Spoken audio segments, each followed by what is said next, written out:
ابن عازب رضی اللہ عنہ سے روایت ہے، رسول اللہ صلی اللہ علیہ وسلم نے فرمایا مسلمان سے جب قبر میں سوال پوچھا جاتا ہے تو وہ گواہی دیتا ہے کہ اللہ کے سوا کوئی معبود نہیں اور محمد صلی اللہ علیہ وسلم اس کے رسول ہیں،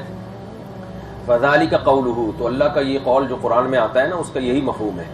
یعنی معنی قولی ہی، مجاز بحث پہ مضاف، یثبت اللہ الذین آمنوا بالقول الثابت فی الحیات الدنیا وفی الآخرہ، ہے نا قرآن میں اللہ تعالیٰ قول ثابت کے ذریعے ایمان والوں کو دنیا میں بھی اور آخرت میں بھی ثابت قدم رکھتا ہے۔ وہ قول ثابت کیا ہے؟ کلمہ طیب، یعنی کلمہ توحید لا الہ الا اللہ، ایک ایسا کلمہ ہے جس سے انسان دنیا میں بھی صحیح راستے پہ چلتا ہے اور آخرت میں بھی۔ آپ کہہ سکتے ہو کلمہ طیبہ کا صحیح راستے سے کیا تعلق ہے؟ بھائی جب توحید کا اقرار کرتا ہے تو پھر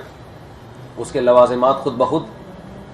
ہوتے ہیں۔ اللہ کو مانے گا تو پھر ظاہر ہے اللہ اور بندوں کا کوئی تعلق بھی مانے گا، جب اللہ بندے کا تعلق تو وہ پیغمبروں کے بغیر ممکن نہیں ہے، پھر پیغمبروں کو مانے گا، پھر مذہب کو مانے گا، پھر مذہب ہر معاملے میں رہنمائی کرتا ہے۔ جن لوگوں کے پاس مذہب نہیں ہے ان کے پاس صحیح اور غلط میں تمیز کا کوئی معیار ہی نہیں ہے، تو وہ کسی ایک بات پہ ٹک ہی نہیں سکتے، قائم ہی نہیں رہ سکتے۔ تو یہ ہے، یعنی اس ایک جگہ اللہ اس کو کھڑا کر دیتے ہیں، جما دیتے ہیں استقامت کے ساتھ، تو یہ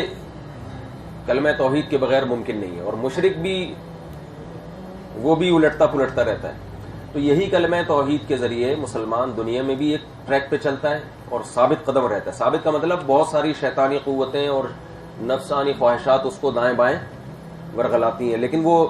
اس کی وجہ سے سیدھے راستے پہ چلتا ہے کہ بھئی ایک خدا کو مانتے ہیں تو سب سے پہلے اس کا حکم ہے۔ یہ ایسے دور دور چار کی طرح بات ہے نا، بالکل، تو بھئی اپنی رائے کو اللہ کے آگے چھوڑ دینا، اللہ سے زیادہ کون صحیح سمجھ سکتا ہے۔ تو آخرت میں بھی کیا مطلب، قبر میں اور میدان حشر میں بھی، تو قبر میں بھی یہ کلمہ توحید اس کو عذاب سے بچائے گا۔ وفی روایت عن النبی